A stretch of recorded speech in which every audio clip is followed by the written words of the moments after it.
Hello everyone, Radhe Radhe आप सभी को। कैसे हैं आप सभी लोग। आशा करती हूँ आप सब बहुत ही बढ़िया होंगे। आप सबकी पढ़ाई बहुत ही अच्छे से चल रही होगी। मैं भी बहुत ही बढ़िया हूँ। आप सब लोग अपनी यूपीएसआई की तैयारी में जान लगाकर जुट गए होंगे।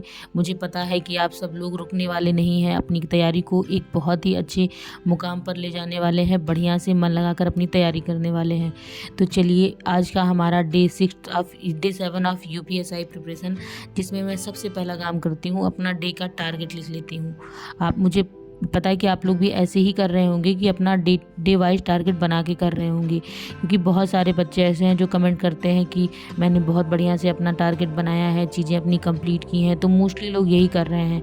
और जहाँ तक है कि आपको भी, जो लोग नहीं कर रहे हैं उनको भी यही करना चाहिए। अपना डे रूटीन ज़रूर बनाना चाहिए, जिससे हमें पता रहे कि हमने क्या सिलेबस पढ़ा है, क्या चीज़ें ख़त्म हुई हैं, क्या बाकी है, क्या पढ़ना है। सब कुछ आपकी आंखों के सामने क्लियर रहता है। तो एक पैटर्न आप फॉलो कर पाते हैं तो सही रहता है चीज़ें कंप्लीट करने में।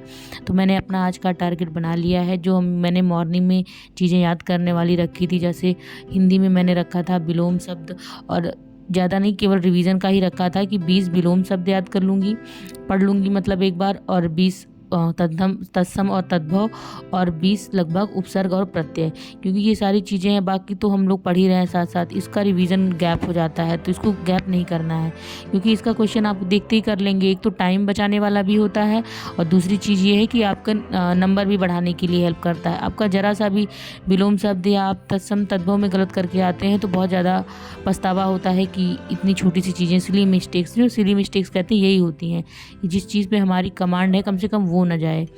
तो उसके बाद आता है मैथ्स। मैथ्स में मेरा आज प्रॉफिट एंड लॉस ख़त्म हो जाएगा, लाभ हानि पूरी तरीके से ख़त्म हो जाएगा। थोड़ा सा परसेंटेज बचेगा तो वो भी ख़त्म कर लेंगे कल तक। उसके बाद आता है हिस्ट्री। हिस्ट्री में मैंने आज रखा है मौर्य वंश, क्योंकि एक बार मैंने हल्का सा मौर्य वंश पढ़ा था, बहुत ज़्यादा क्लियर नहीं है, पूरी तरीके से कंप्लीट नहीं हुआ, तो उसको अच्छे से आज कंप्लीट करना है, क्योंकि इसके भी क्वेश्चन बनते हैं। देखिए, यूपी ट्रिपल पेट में भी इससे क्वेश्चन आए थे, तो ये इंपॉर्टेंट है। उसके बाद आता है जियोग्राफी। जियोग्राफी में मुझे आज पढ़ना है कि जैसे कल मैंने नदियाँ पढ़ के पूरा ख़त्म कर लिया था कि यूपी जीके में नदियाँ पढ़ा था, और इसमें भी नदियाँ ही पढ़ा था। तो आज मैंने रखा है कि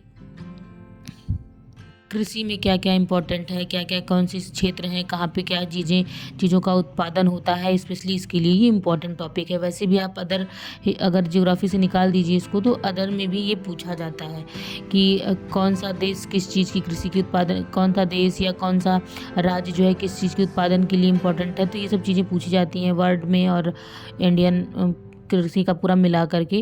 तो इसको आप ध्यान रखिएगा। एक मैं पूरा कंप्लीट आपको फ्लो चार्ट टाइप का बना के दे दूँगी, जिसमें मैं भी बना रही हूँ, अभी बना ही रही हूँ, कि जिसमें सारी चीज़ें कंपाइल में लिखी होंगी, तो मैं टेलीग्राम चैनल पे वो डाल दूँगी। इसके बाद आता है कि मैंने रखा है रीजनिंग में। रीजनिंग में तो मेरा कैलेंडर चल रहा है, आपको सबको पता है कैलेंडर बहुत ज़्यादा लेंथी टॉपिक है और थोड़ा कॉन्सेप्चुअल है, दुनिया भर की चीज़ें हैं उसमें। तो उसके लिए मैं सोच रही हूँ थोड़ा टाइम लेके अपना 4 से 5 दिन में जो भी है टाइम लगे, एक बार बहुत ही अच्छे से ख़त्म हो जाए। तो मैं कैलेंडर ही अभी 1-2 दिन कैलेंडर ही रखने वाली हूँ। और मैंने मूल विधि में रखा है, मूल विधि में मेरा सूचना का अधिकार और पर्यावरण संरक्षण अधिनियम वो भी ख़त्म हो चुका है। तो आज मैंने रखा है वन से रिलेटेड, वन संरक्षण का, क्योंकि इधर कृषि पढ़ रही हूँ, इसमें वन रख लिया है। और उसके बाद आता है यूपी जीके में। यूपी जीके में भी तीसरा चैप्टर है वन वनस्पति, ये सारी चीज़ें। अब देखिए, ऐसे रिलेट करके आपको भी चीज़ें करनी है, कि ऐसा चीज़ें रखिए कि दो दो चीज़ें एक साथ हो जाएं, तो आपका टाइम भी बच जाएगा। जैसे आपने जैसे कोई एक टॉपिक है, हिस्ट्री में भी है, वही सेम टॉपिक आप देखिए पॉलिटी में भी है, तो आप उन दोनों को साथ लेकर चलिए। कि जैसे आपको लास्ट में जब आप पढ़ेंगे मॉडर्न हिस्ट्री, तो उसमें देखेंगे ये पूरा आपका कैबिनेट मिशन और ये सब पॉलिटी का भी हिस्सा हो जाता है, और मॉडर्न हिस्ट्री का भी। तो आप दोनों को साथ में रखिए, उसी डेट पर उसको भी इंक्लूड कर लीजिए, जिससे जो आपका टाइम बचे वो आप मैथ्स में और रीजनिंग में दे पाएँ। तो यही आपको एक पूरा बना करके चलना है, हिसाब बना करके कैसे चीज़ों को कम टाइम में ज़्यादा चीज़ों को ख़त्म करने का तरीका। हिंदी में मेरे पास यही आदित्य पब्लिकेशन की बहुत पुरानी बुक है, लगभग 8 साल पुरानी, 9 साल पुरानी बुक है। ये मेरे सिस्टर की बुक है, तो मैं इसी से पढ़ रही हूँ, क्योंकि चीज़ें वही रहती हैं, कुछ नया एडिशन तो हो जाता है, वो सब हमें तो वैसे भी यूट्यूब पे मिल जाता है। तो मैंने ख़रीदा नहीं नया, अब काफ़ी पुराना है, तो इसमें सब कुछ है। जैसे मैंने विलोम शब्द में क्या कर रखा है कि एक बार विलोम शब्द मैंने पढ़ा पूरा, उसके बाद उसमें से ऐसे विलोम शब्द मैंने टिक लगा लिए हैं जिसमें चीज़ें बार बार फंस रही थी या भूल जाने की, जिसमें नया कुछ दिख रहा था या भूल जाने की वो था, उस पे मैंने टिक लगा लिया है। बाकी सारी चीज़ें जो कॉमन है उसको मैंने स्किप कर दिया है, क्योंकि जब दोबारा मैं पढ़ूँ तो केवल उसी को पढूँ। इस बार जब मैं दोबारा विलोम शब्द पढ़ रही हूँ तो उसी को पढ़ रही हूँ, मैंने हाइलाइट कर रखा है। जैसे 1-2 है कि भूल जाते हैं, खेचर का भूचर होता है और मृदुल का रुक्ष, सातत्य का असातत्य, ये सब करके थोड़ा भूल जाते हैं। प्रकाशन का गोपन थोड़ा अलग है तो भूलने का वो डर डर रहता है। जैसे जितेंद्रिया का है इंद्रियासक्त और यथावर का जंगम और आमिष का निरामिष। विलोम शब्द याद करने का सबसे बेस्ट तरीका ये है कि आपको सबका मतलब पता होना चाहिए। अगर आपको मतलब पता है तो आप फटाक से अपना विलोम शब्द क्लियर कर लेंगे, उसमें आपको कोई गलती नहीं होगी। लेकिन अगर आपको उसका मतलब पता नहीं है, आप केवल रटने पे भी फोकस कर रहे हैं, तो रट के भी भूल जाता है इंसान। कभी अचानक से कोई ऐसा शब्द आ गया जो आपको नहीं पता है, लेकिन बाकी 3 ऑप्शन अगर आपको पता रहते हैं तो आप एलिमिनेट कर सकते हैं, बचा वाला आपका आंसर होगा।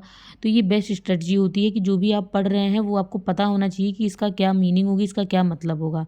तो इस चीज़ का ज़रूर ध्यान रखें, स्पेशली तत्सम और तद्भव में, उपसर्ग और प्रत्यय में और ये पता विलोम रहेगी तो शब्द में। बहुत ही अच्छा इसमें रहेगा। आपको शब्द तो का मिलते हैं मीनिंग पता नेक्स्ट होना वीडियो में। बहुत अगर आपको अनिवार्य है। वीडियो अगर पसंद आपको आती है चीज़ें तो पता लाइक शेयर सब्सक्राइब जरूर करें और मन लगाकर अपनी पढ़ाई जरूर करें। अच्छे से पूरी ईमानदारी के साथ, पूरी लगन के साथ अपना टारगेट कंप्लीट करें और नेक्स्ट डे की प्लानिंग पहले से कर लें कि अगले दिन हमें क्या क्या चीज़ें ख़त्म करनी है।